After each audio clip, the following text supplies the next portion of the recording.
got the Dueling Book Finals just for you, and it's Brambino playing Warriors versus I Am High as Shit playing Reasoning Gate. So let's see who's going to start first, and remember to hit that like and subscribe for more Yu-Gi-Oh! Goat Format content. So I Am High is starting with a Snatch Steel, Lightning Vortex, Chaos Sword, Sacred Crane, and an Aeronite Portia. Brambino has the Grandmaster, Duo, Premature, Soul Judgment, and a Graceful. Very nice. They're going to go and draw into a Reasoning, which is quite good. They're going to go and call 8, and what do they get? It's a Sacred Crane. Very nice. So they are going to draw one card. They draw into a Monster Gate. Not bad. They are going to use it. And let's see what they get now. It looks like a Cyberstein. Are they going to use the effect? They're going... No. They're going to just tribute something. And I'm like, why? You could make like...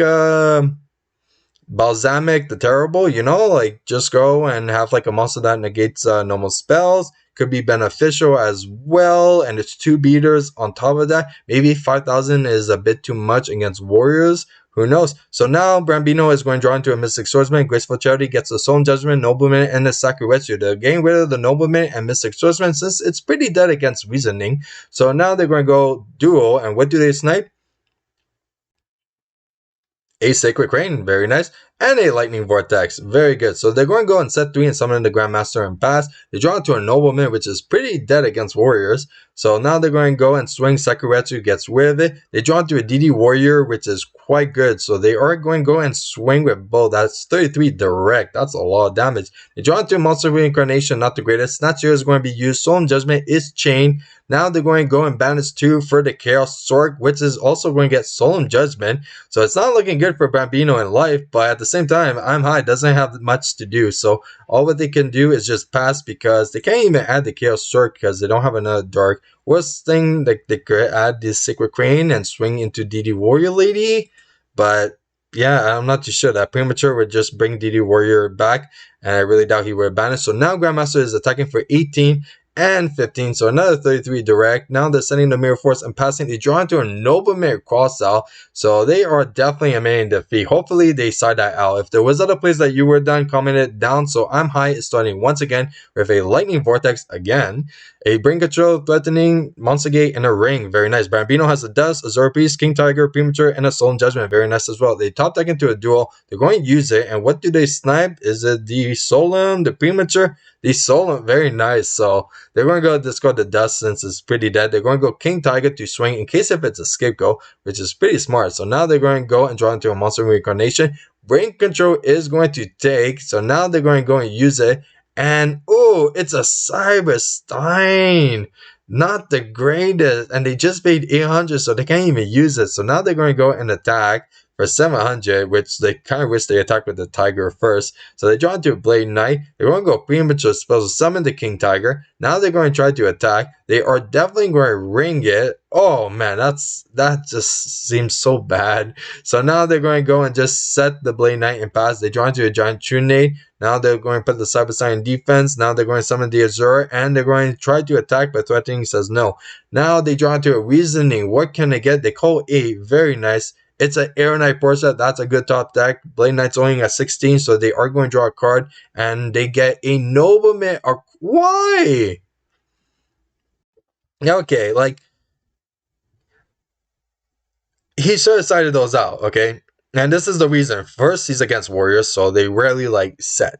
But the reason why you would keep it, usually still, is because if you are able to add enough pressure, then Warriors are going to start sending the monsters just so they could protect the Lifeborns and just like pretty much grind the game a bit more until they could find like outs, which makes a lot of sense. But the issue is if you're playing Reasoning Gate and you're at the advantage of adding pressure, you have game. That is pretty much already like your game if you're in that position. So having the Nobleman Crossout is not really necessary, especially against Warriors, because the most threatening cards that they have isn't really the set monster. It's more of like the back row and accumulation and like turn passing. So like this is why I'm like, it's not necessary. Like against other decks, I would be like, yeah, it makes sense why they kept the Nobleman.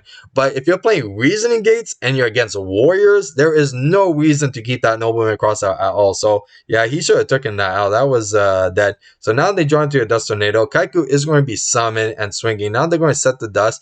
Now they draw into a Snatch Steel. Quite good. Giant Trunade first. Oh, and thank God they did that. So now Snatch Steel is going to take, and they're going to swing with both. And it looks like they're going to banish and draw. And it's a Royal Decree. Oh my God. call this man Yugi. So now they're going to give their opponent 1,000. Tribe enters, and he is going to go and pop the Air Knight. Now set the dust. They are going to go Royal Decree, which usually you would want your opponent to waste their resources to, minus a card and just chain the Royal Decree to it, especially when it's only one card. But against Warriors, which plays like Solemn Judgment and Royal Decree cannot be chained to it, it kind of makes sense why he actually activated on the end phase. So now they draw into a Monster Gate, which is quite good. They're going to go Lightning Vortex, and Brambino admits defeat. So now we're into Game 3. Winner takes it all. So Brambino is finally starting first. His opening hand is a Breaker, Graceful Charity, Heavy Storm, Duel, and a Ring. I'm high as the World Decree, Metamorphosis, Sacred Crane, Megamorph, and a Sacred Crane. For me, these two are so hard to pronounce, okay? So we're going to have Brambino drawing into a Solemn Judgment. Wow, that's actually good. So Duel is going to snipe 2 cards. What do they hit? It's going to be a Sacred Crane and a Metamorphosis. So now Graceful draws into Snatch, Blade Knight, and Tsukiyomi. They're getting rid of the Heavy Storm and the Blade Knight. So they're going to set 3 and pass. Now they draw into Threatening, not the greatest. They are going to go and pass. And look at that, Premature. That is a good top deck. Brings back the Blade Knight. And they're going to swing. Surprisingly, they're not setting one more to really boost it up. So Tsukiyomi is going to put it back down and then return. Now World Decree is going to be activated. Sacred Crane is going to attack into it. Very nice. Now look at that. Breaker comes out to swing. Makes sense to attack first, and then they're going to pop the World Decree. Because, if his traps are dead too, why not a free attack? So now they draw into Metamorphosis again. So Snatch here is going to take, they're going to attack for 16. And it looks like they are going to use it to make a Dark Flare Dragon. And then they're going to pass. Sakuretsu is drawn. Statue is going to take. They are going to go and swing for 15. Now they have Tsukiyomi breaking it face down. Very nice. And it looks like Monster Reincarnation is actually a good top deck. So they are going to go and pass because they choose not to add the Sacred Crane, which kind of makes sense, especially dealing with like back rolls. Like, why not? So now Dark Fire is going to go and flip face up. Tiger is going to attack. Threatening says no. They're going to set more and pass. Chaos Stork is drawn, but they don't have a Dark in the graveyard, which got hurt. Tsukiyomi is summoned, but he's going to find out that's a misplay because King Tiger Rangu is going to go and destroy that Tsukiyomi. So he's just minus a card for no reason, and his opponent is going to remind him. So now he's going to take another 32, and it looks like he's going to clean the game with a Ring of Destruction. So big congratulations of Brambino of getting first place. If there was other plays that you would have done, definitely comment it down below. And if you enjoyed the match, hit that like and subscribe. I'm Vaughn, and this was the Gear Channel.